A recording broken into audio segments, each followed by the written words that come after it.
Okay, let's complete our discussion on the relation between democracy and human rights by saying a little bit more about Cristiano's position. You know, Thomas Cristiano is famous for his theory of democracy, and therefore we have all the reasons to be interested in what he has to say on the relation between this concept and human rights.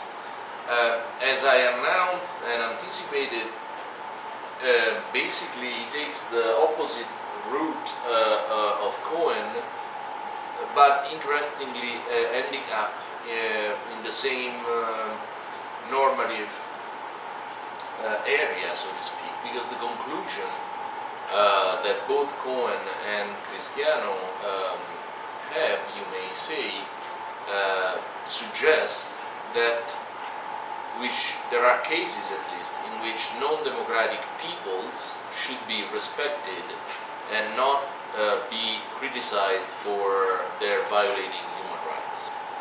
The reason why Cristiano takes the opposite view compared to Cohen is that instead of saying that the right to self-determination has priority over the right to democracy, he thinks that it's the other way around.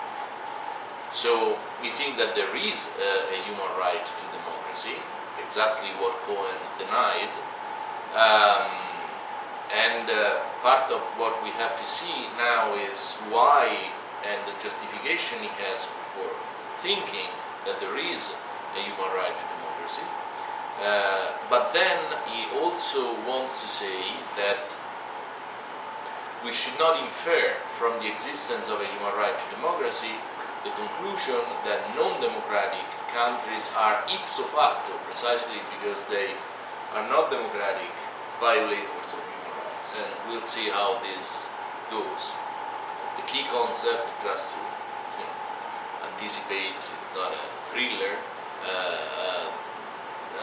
the key concept is going to be that people can waive, so give up, renounce their individuals within a society can waive their right to democracy, and if they do so and decide to prefer non-democratic form of government, that's okay, even if there is originally a human right to democracy.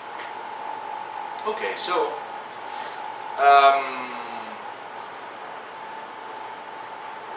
let's see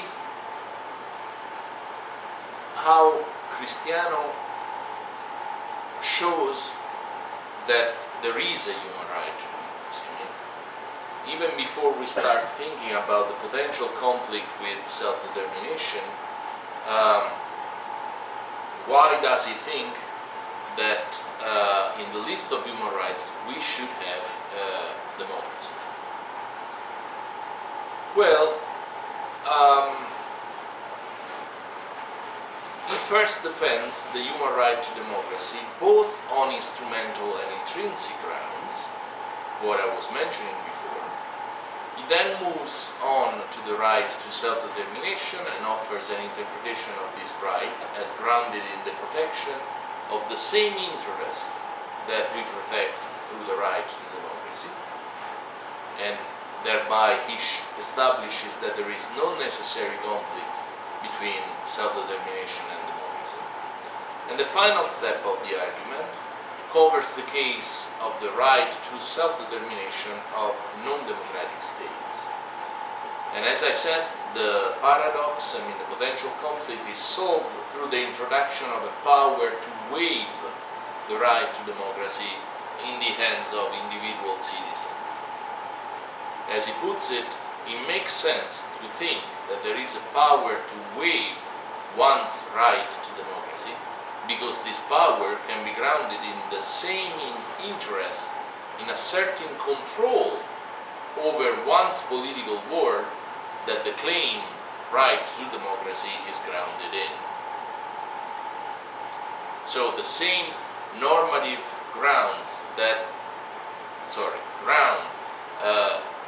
the human right to democracy also ground the human right to self-determination, and therefore the possibility of non-democratic form of governance. Okay, let's see a little bit more in detail the instrumental argument in favor of democracy, and specifically in favor of a human right to democracy, and the intrinsic argument.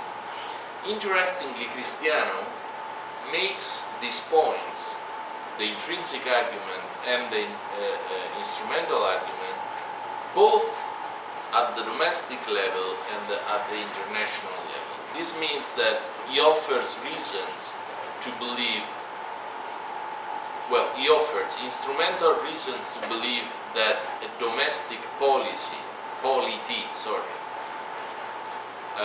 should adopt democracy. So there are reasons why here in this country we should adopt democracy, domestic reasons of instrumental nature. Then he offers also instrumental reasons for the international community, that should lead the international community to promote democracy around the world. Then he offers, that's the first bunch of reasons, then he offers two other reasons, this time of intrinsic character.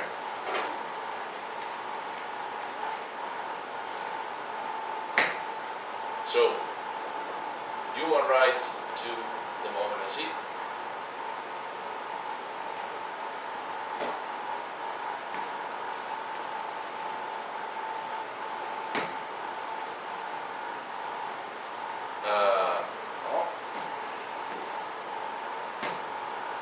instrumental reasons,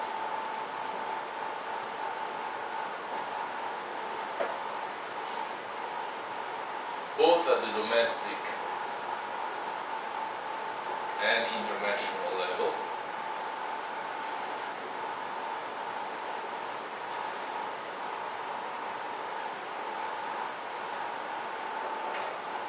And then intrinsic reasons,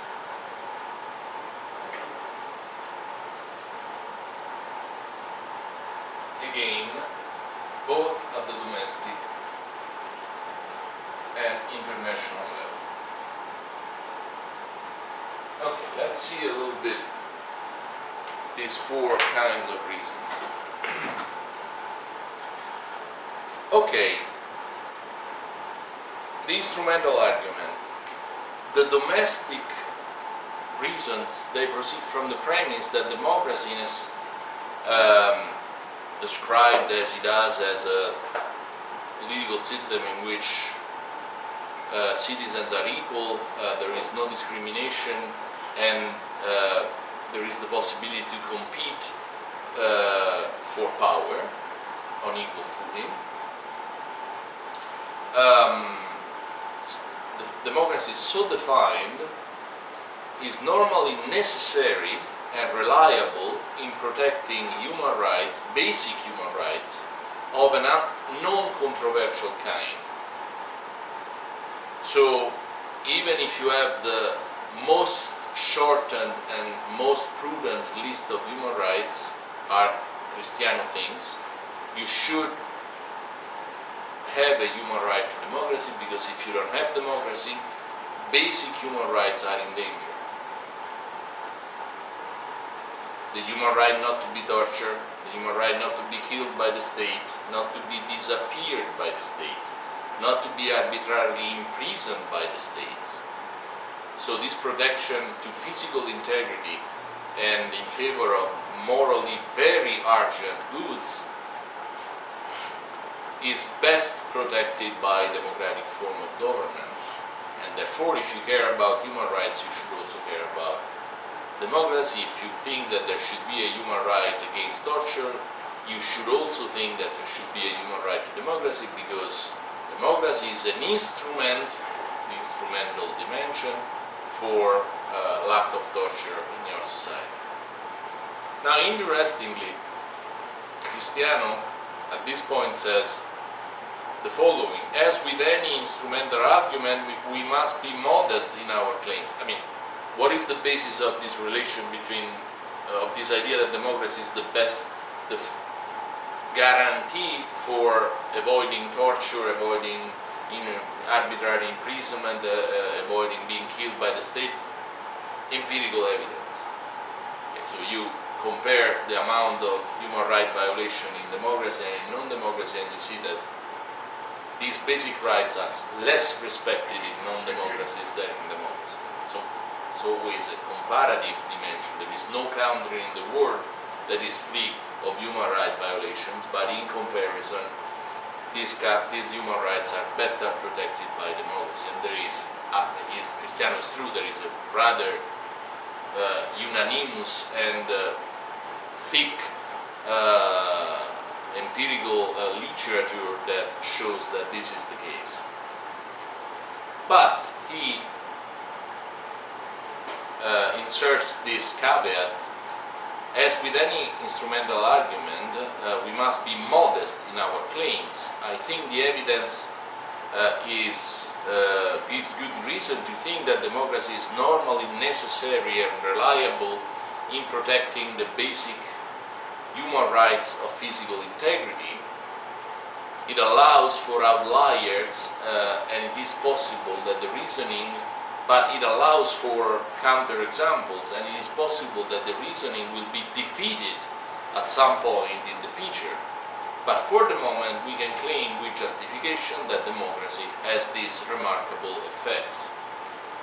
So, two things I would like to say. Well, first he says, okay, as long as nobody challenged this empirical evidence with new studies, with new science, there are good reasons to believe that we should have a human right to democracy, because it's a presupposition for having the basic human rights protected.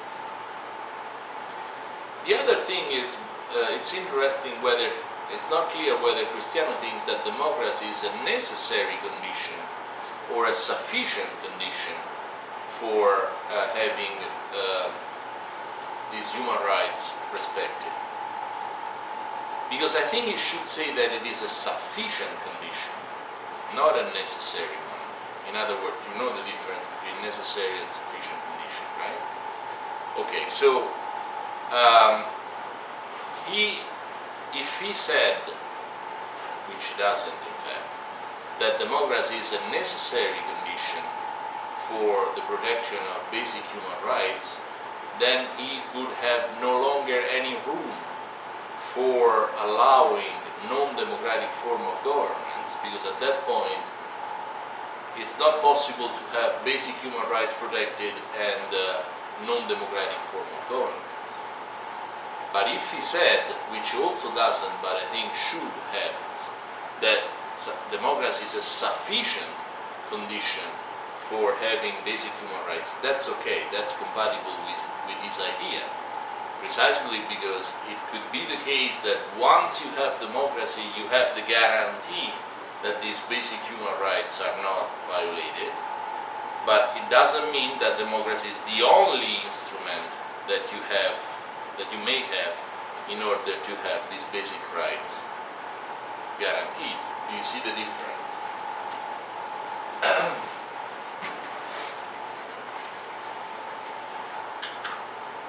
Okay, democracy as a necessary condition for basic human rights. This would imply, as a kind of logical conclusion, that non-democracies, let's call it this way, are violators of basic human rights. But to say that democracy is a sufficient condition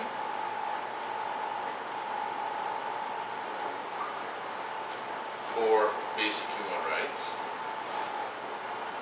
it implies that, well, it says, doesn't say whether it's a necessary condition, which opens the door for the possibility that non-democracies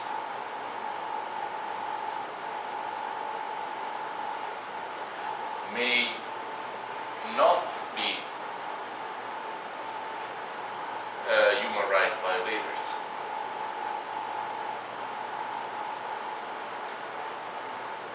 clear? Good. Okay. At the international level, I mean, the reasons we have to think that the international community should promote the democracy in domestic context is established first on the grounds that if the international community is morally justified in attempting to protect the human rights, the physical integrity and the others that we've seen, then it is morally justified in promoting, protecting and respecting those institutions that are normally necessary. You see, sometimes it tends toward the idea that it's a necessary condition, but it says normally necessary and reliable for protecting those rights. So the idea is, if the international community has an obligation to promote human rights in the world, and we know that democracy is either a normally necessary, which is really like saying that it's not necessary, or better, if we know that democracy is a sufficient condition for having these basic human rights protected, of course, it follows that the international community has a duty to promote democracies around the world. The international community has a number of related reasons for promoting, protecting, and respecting democracy in contemporary political societies. First, the democratic peace argument establishes that democracies do not go to war with one another, and war is one of the chief causes of the violations. Okay, now Cristiano mentions one of my favorite subjects. I spent the last 5-10 years studying democratic peace, and to show that democratic peace is one thing, that the Kantian peace is a different thing, despite the fact that democratic peace thinks that it's nothing but an empirical confirmation of Kant's model. But that's just a personal note. The point that is relevant here is that Cristiano rightly argues war is one of the major causes of human rights violations, obviously. We know that democracies don't fight each other, or that the likelihood of a conflict between democracies is infinitely lower than the likelihood of other dyads, not necessarily autocracies against autocracies, but most often democracies against autocracies, so mixed dyads. It follows, could be questioned, but let's say that it follows that there is an extra reason for the international community to promote democracies. If democracies don't fight each other and war is a major violator of human rights, it follows that the international community has a right to promote, has a duty to promote democracies around the world. So the democratic peace argument. Second, democratic states tend to comply with international law to a significantly greater extent than do non-democratic states. And to the extent that peace and the development of international institutions are morally important aims, the international community has an important moral justification for promoting, protecting, respecting democratic states. So the extra reason is that apparently, Cristiano doesn't justify this claim very much, but apparently there might be other empirical evidence I'm not aware of. Democratic states tend to comply with international law to a significantly greater extent than do non-democratic states. So they respect international treaties more than non-democratic states, apparently. And of course, if that is the case, and peace and the well-functioning of international institutions such as the United Nations, the European Union, the Organization of American States, and so on and so forth, promote peace, to the extent in which democracies may work this international institution better than they did if the member states were non-democratic, there is an extra reason to believe that the international community should promote, protect, and respect democratic states for the sake of human rights. Okay, so that's the domestic first and international dimension of the instrumental reasons for introducing a human right to democracy. What about the intrinsic, what I call the intrinsic argument that actually Cristiano calls the egalitarian argument, both at the domestic and international level? Well, the fundamental argument for democracies at the domestic level is that it is necessary, I'm quoting Cristiano, to the public realization of the equal advancement of the interests of the member of the society. Persons have fundamental political interest in shaping the society they live in. They have interest in correcting for the cognitive biases of others in determining how to shape the society.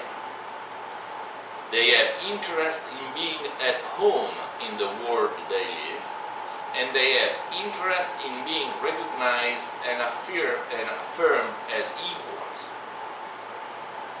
Against the background of conflict of interest, disagreement, cognitive bias, and fallibility on how to best organize our society, the only public way of realizing the equality of persons in a society is to give each an equal say in how to shape the society. The idea, in brief, is that each person can see, once she acknowledges the facts of disagreement and conflict and the interest involved, that the only way to realize the equal advancement of interest in a society in a way that every other person can agree on is to make collective decisions democratically. Hence, democracy is a public realization of equality. This is a complex argument. To begin with, let's notice that unlike what we might think, and I think that's the reason why he does not call it intrinsic, but he calls it egalitarian,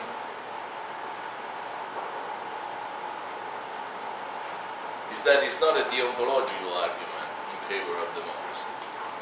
No? It's not a deontological argument because it doesn't say if the government doesn't treat me as an equal, it does me injustice independently of the interest that I may have in being treated equal, as an equal citizen.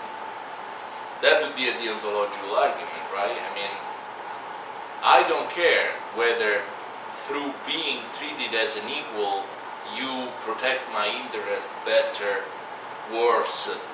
There could be an epistocracy that protects my interest much better than a democratic government. They know better what I need, and therefore it would be my interest to be ruled by this epistocracy as opposed to this oligarchy based on knowledge and intelligence, as opposed to a government that I choose.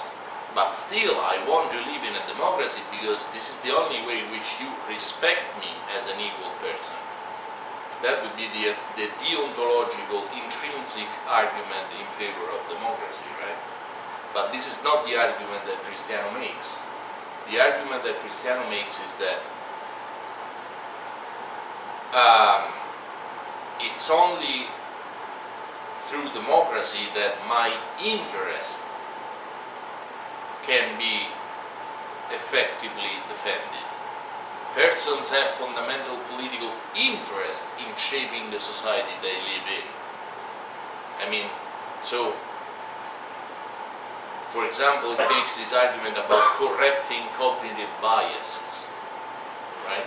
So what does that mean? It means that this is a Millian point to a certain extent. Since knowledge is dispersed, there is no one who knows everything that there is to be known in a society for making good political decision. It's important that each citizen has an equal say in shaping the political life, because it is a way of making better choice, more informed choices. So the correction of cognitive biases is really the avoidance on relying on the understanding of few persons only, because knowledge is really dispersed.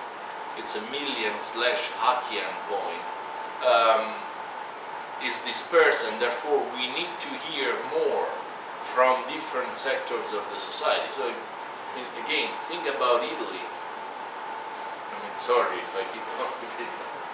The elections were only three days ago, and they are a wonderful example. If you were to ask the 80% of the academics in Italy, I mean, if you were to look at the way in which the academics have voted in Italy, you would find results that are completely different from the ones that we had. That's a typical, because usually academics are leftist most of the time, they are liberal people. So the kind of consensus in favor of the left that lost dramatically these elections would be much higher than what it had in public opinion and at the actual elections. So I think Cristiano would say here, the lessons to be learned there is that sometimes people tell you things that even if you are more knowledgeable, that you are on average more intelligent than normal people, you don't understand. So it's really this importance of having not experts making decisions, but a kind of combination of wills that not necessarily have a lot of competence. I mean, of course there is a limit there, but I think that this is what Cristiano has in mind. I mean, one of the good things about democracy is that sometimes it sends messages that even experts don't understand, because it's not about, sometimes elections are about expressions of interest, frustration, desperation, what have you, that has nothing to do with understanding reality. It has really to do with putting together conflicting interests and see what happens. So that's one way of understanding this idea that Cristiano has of correction of cognitive biases in democracies, and also this idea that since there are conflicts of interest in the society, in any society, the most efficient way of solving this conflict of interest, at least of making decisions about them, is to have elections in which basically the interests are represented, as opposed to have an elite of people that decides what is in my interest, what is in your interest, even the most well-meaning elite trying to make the interest of try to take into account the interest of everybody. So it's an intrinsic argument up to a point. I mean, it's an egalitarian argument that basically says there are reasons to introduce a human right to democracy in the sense that my interest as a citizen is best served by a democratic form of government.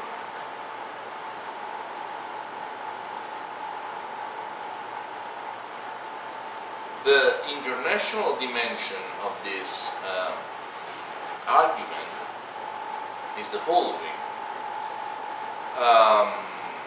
Well, to the extent that international law is impinging on person's lives either directly or through requirements to make domestic law conform to international law, and to the extent that the increasingly important global processes need to be regulated by international law, persons have interests in having a say in the making of international law. These interests are the same as those that ground the concern with domestic democracy. Indeed, the interest in many ways may be more strongly at stake given the greater degree of disagreement at the international level. So here the idea is the following. As we know, there are certain things that we cannot decide within a state: pollution, climate change, but also the rules that underpin trade, communication. The first international organization ever established was not the Society of Nations, but was the Society of Telephone Companies. I mean, a sort of international organization that would make national telephone companies interact with each other. Because there are certain things like communication that cannot be ruled by one country only, of course. So now, today in this world, the idea of having, if not a world government, at least international treaties that regulate things like climate change, pollution, financial flows of capitals, perhaps, and so on, is even more acute than it was in the past. Now, to the extent that the international law, therefore, is influencing personal lives directly or indirectly, and to the extent that the increasingly important global processes need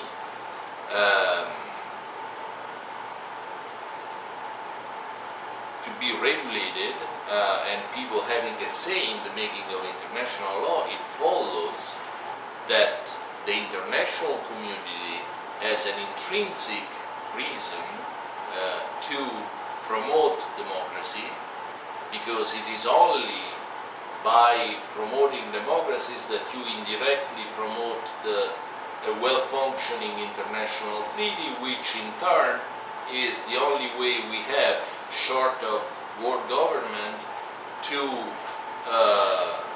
have the interest of people taken into consideration in the shaping of rules regulating climate change, pollution, and so on and so forth. So here the argument is we all individually have an interest in having this earth not devastated by an excessive increase of temperature in the following 100 years. We have an interest, up to a point, but to the extent in which we care for future generation, if we have kids or stuff like that, or if we care not to be responsible for ending human life on this planet, we have an interest to have an international law, binding and well-functioning, that rules over an excessive increase of temperature. Since we know that democracies are the ones who are most efficient in making international laws and respecting them after they have been made, it follows that there is a reason at the international level, that there is an intrinsic reason that the international community has to promote democracy around the world. Okay, having established all this, that there is, all these reasons are simply led to this conclusion, that there is a human right to democracy. It meant to establish this conclusion. Okay, what do we do with this wonderful conclusion that there is a human right to democracy? Well, Cristiano wants to say that we should not infer from this result that non-democratic states are ipso facto, that is, absolutely human rights violators, which seems to be a contradiction. If you have introduced the human rights to democracy, if you have a non-democratic form of government, it means that that government is violating human rights. There is really, it seems to be no logical space. What is the logical space? Logical space is the notion of waiving, this idea of waiving this right. So, Cristiano thinks, well, okay, there is a human right to democracy, but there are many rights that we have a right to waive. Now, voting is a tricky thing because in some cases, in some countries, it's considered a duty that you cannot choose to waive. But we waive our right to vote. I had to waive my right to vote because I wasn't in Italy. But no, I'm sorry, that's not the case. You can decide that you waive the right that you may have against person that owe you money to you. So you enter the contract that says that somebody is supposed to give you a certain amount of money in 1 year, and for all possible reason, he became your friend, you don't want to be too harsh to him, you waive the right to receive this money. And Cristiano says, why not thinking that something like that could be done also with the right to democracy? So yes, I have established that each individual, each person in the world has a human right to democracy. But at the same time, I want to say it's possible that these people waive their rights. Why should they waive their rights to democracy? Well, again, I guess that the intuition is that could not be part of their political tradition, their cultural tradition, their religious tradition, whatever religion, whatever tradition you may have. And that if that is the case, then you may have a non-democratic government in which people have not been forced to live under a non-democratic form of government, but that have chosen to do so.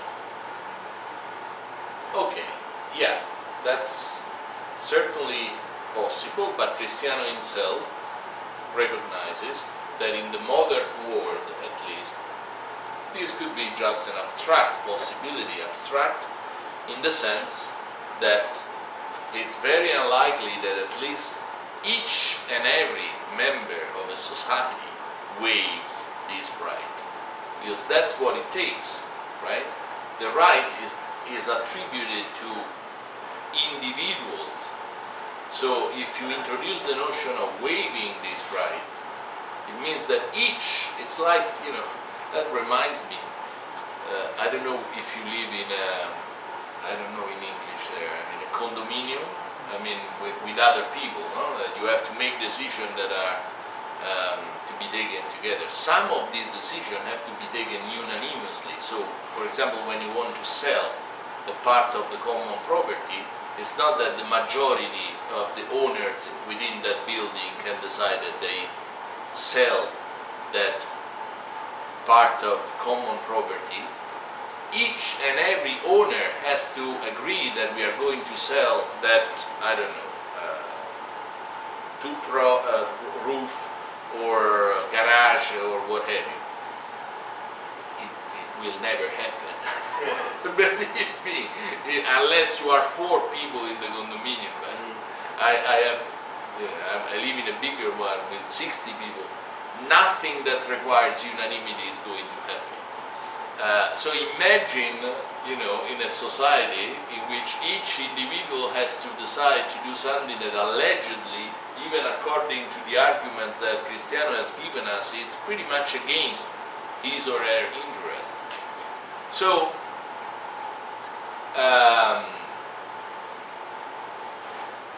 in the end, it seems to me that this smart way of reconciling the human right to the existence, according to Cristiano, of a human right to democracy, with the possibility of having non-democratic forms of government that are non-violators,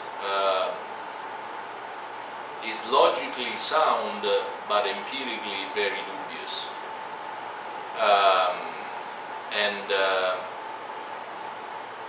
Cristiano himself recognizes that that is the case,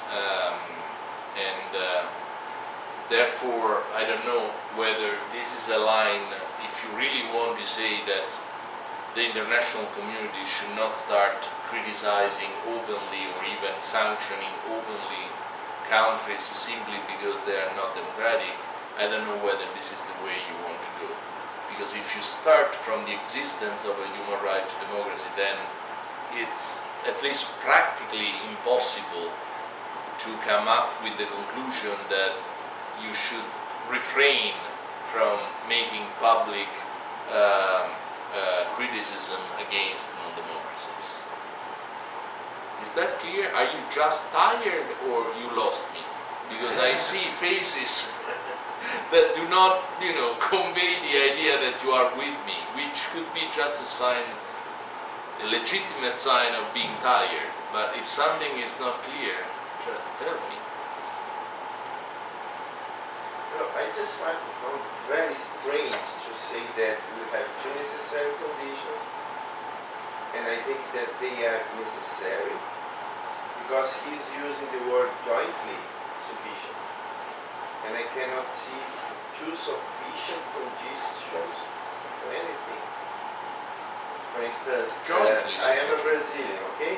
Yeah. So it's sufficient for me to be born in Rio Grande do Sul. It's not a necessary condition. Yeah.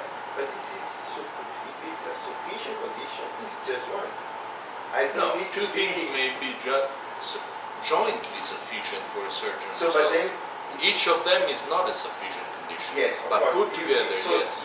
It takes two necessary conditions. No, they are not to say necessary conditions. I think so. Why? Because how can you say that being you born have in two, Rio Grande do Sul is not a necessary condition yes, for being it's just a Brazilian. sufficient. That's why I'm saying if it's a sufficient condition, you need just one. No. Why not? I don't need to be, depends. for instance, naturalized person. Okay. You may say, it's a little bit stretched, but you may say that in order for you to being a Brazilian citizen, you have to be born in one of the states that make the country, One sufficient. belong to the human species. I mean, okay, it's stretched, but just to make you see. Well, yeah, I mean, many things and animals are born in this country that do not become Brazilian citizens. So you may say that it. All right. I mean, Okay, no. you are saying that there can be things that presupposes the combination of two factors that together guarantees a certain outcome. This is a pretty strong epistemological position. I mean, now I can't think of a better example right now, but, well, let me try this. If you want to lose weight, it is jointly sufficient that you do not eat the double of the calories that you need, and that you do some exercise. One of the two things may not be necessary, because you can do a lot of exercise, but if you eat 10 times what you are supposed to eat, you are going to at least not lose weight. At the same time, if you eat pretty much what you need but you don't do any physical exercise, especially at a certain age, let me tell you. Don't tell me that. No, I tell you because you're much better than me in this. So I feel very much allowed to tell you, you're not going to lose weight. So again, I'm not sure it's the best example you can come up with, but the idea that in the world there are no things that are produced by the combination of two factors, each of which has to be there in order to reach the result, strikes me as a rather unplausible epistemological thesis. But anyway, that's at least what Cristiano thinks. Yeah, go ahead. No, it's just because he's, as you said, a little bit ambiguous about that. It cannot be said that they are necessary conditions. If he said that democracy is a necessary condition for basic human rights, it's the end of the story. Yeah. I mean, there can be even logically a non-democratic government that respects basic human rights. So in fact he says normally necessary, which is, I mean, I put it in terms of very significant for, often associated with, in most of the cases associated with, but normally necessary for a philosopher is daring. Well, that's why just